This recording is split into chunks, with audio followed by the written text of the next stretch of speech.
ભાઈ તમે રજાઓમાં કુંભલગઢ જવાનું વિચારતા હોય તો આ વિડીયો પહેલાં જોઈ લેજો, પછી તમે કુંભલગઢ જવાનું નક્કી કરજો. કારણ કે હું મારા ભાઈબંધો સાથે ગયો તો મને ખરેખર મજા નહીં આવી. આખા વિડીયોમાં તમને સમજાવીશ કે કેવી રીતે ને કેવી મજા નહીં આવી. હવે મારો રૂમમેટ છે ને કુંભલગઢ જતો હતો. મેં કહું મને કે તમારી ગાડી હાલો ને નીરવભાઈ કે. હું ભાઈ ગાડી હાલું પણ મેં કહું મને તો લઈ જાય ને, મારે દિવાળીમાં કશે ફરવા નહીં જવું તો મારે કંઈ કુંભલગઢ તો યાર જવું છે. તો કે હેડો તમે. તો પછી ડ્રાઇવિંગ કરતાં કરતાં અમે કુંભલગઢ નીકળી ગયા. 350-400 કિલોમીટર થયું. એકલા હાથે જ ગાડી ચલાવી હતી. આપણે થાક તો લાગ્યો હતો. એટલે પહેલો દિવસ તો અમે સીધી જો આગળ રિસોર્ટ અમે રાખ્યો હતો ને ત્યાં આગળ રોકાઈ ગયા અને બીજા દિવસે અમારે ફરવા જવાનું નક્કી કર્યું. તો બીજા દિવસે અમે ગયા ત્યાં આગળ અમારો કિલ્લો જોવા મળ્યો. કિલ્લાની ટિકિટ લઈને અમે તો કિલ્લામાં ગયા. મજા આવી ગઈ કિલ્લામાં ફરવાની કે ત્યાં આગળ તમને ચોખ્ખાઈ એવી સરસ મળે. કિલ્લો બહુ સરસ. ત્યાં આગળ ટુરિસ્ટ બી બહુ જ બધા આવે. તમને કિલ્લા આગળ છે ને છોકરાઓ બધા છે ને નીકળી જાય, ટુરિસ્ટ બધા આવે અને એ બધા ત્યાં આગળ ડ્રોઈંગ ને એવું બધું કરતા હોય ને તે જોવાની જબરદસ્ત મજા આવે. જો આ બધા છોકરાઓ છે ને ડ્રોઈંગ ત્યાં આગળ કરતા હતા. ખરેખર ત્યાં આગળ એમને જોવાની ખરેખર બહુ મજા આવી ગઈ અને ત્યાં આગળ એમનું ડ્રોઈંગ બી બહુ જ સરસ એ લોકો કરતા હતા.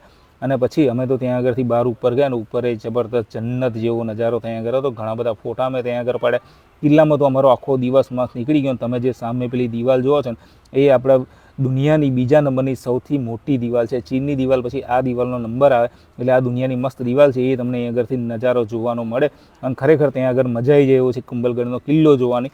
પણ કુંભલગઢની અંદર કિલ્લા સિવાય તમને બીજું કશું જ જોવાનું ના મળે. કુંભલગઢમાં તમે એમ વિચારતા હોય કે 2-3 દિવસ મારે ફરવું છે અને મજા કરીશું ત્યાં, તો એ તમે ભૂલી જાઓ. કારણ કે કુંભલગઢમાં એક કિલ્લા સિવાય બીજું કશું જ તમારા માટે જોવાનું નહીં. તમારો આખો બીજા 2 દિવસો તમારા ફેલ જશે. એટલે એકાદ દિવસનું પ્લાનિંગ કરીને તમે ઉદયપુરથી સીધા કુંભલગઢ જતા હોય તો બરાબર છે. બાકી તમે 2-4 દિવસનું પ્લાનિંગ કરીને જતા હોય ને તો તમે એવી ભૂલ કરતા જ નહીં. કારણ કે કુંભલગઢમાં તમને બીજું કશું જ જોવા નથી મળવાનું. અમે એવી જ રીતે ગયા હતા 3 દિવસનું પ્લાનિંગ કરીને, પણ અમારું એક જ દિવસમાં બધું જ પૂરું થઈ ગયું અને પછી તો અમને કંટાળા જેવું લાગતું.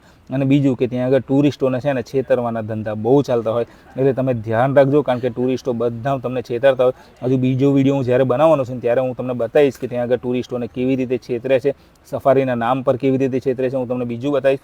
પ્લસ બીજું એવું થયું કે જ્યારે કુંભલગઢના અમે કિલ્લામાં ગયા ને ત્યારે મસ્ત અજવાળું હતું અને જ્યારે પાછા નીકળ્યા ને ત્યારે એકદમ અંધારું થઈ ગયું. એટલે ત્યાં આગળ પ્રશાસન દ્વારા લાઇટની કોઈ જ કહેતા કોઈ જ વ્યવસ્થા નહીં. તમારે મોબાઈલની ટોર્ચ કરીને બહાર નીકળવું પડે.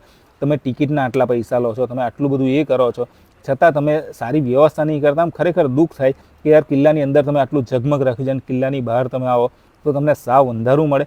ખરેખર એ અમારું મન દુઃખ થયું કે યાર અહીંયા આગળ તો બીજી વાર ના જવાય. કારણ કે કુંભલગઢમાં છે ને મોટાભાગે પૈસા પડી જ જતા હોય.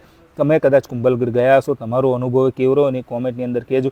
હજુ બીજા વિડીયોની અંદર હું તમને કુંભલગઢની સફારી વિશેની બહુ જ મસ્ત માહિતી આપવાનો છું. એના પછી તમને કુંભલગઢના મંદિરોનો કેવો અનુભવ રહ્યો એ તમને કહેવાનો છું. અને હું તમને થોડાક ટાઈમ પછી જેસલમેર જવાનું છું. જેસલમેરનો અનુભવ મારો કેવો રહ્યો એ હું તમને બતાવવાનું છું. તમે વિડીયો મારો જોતા રહેજો, લાઇક કરતા રહેજો. જય શ્રી કૃષ્ણ.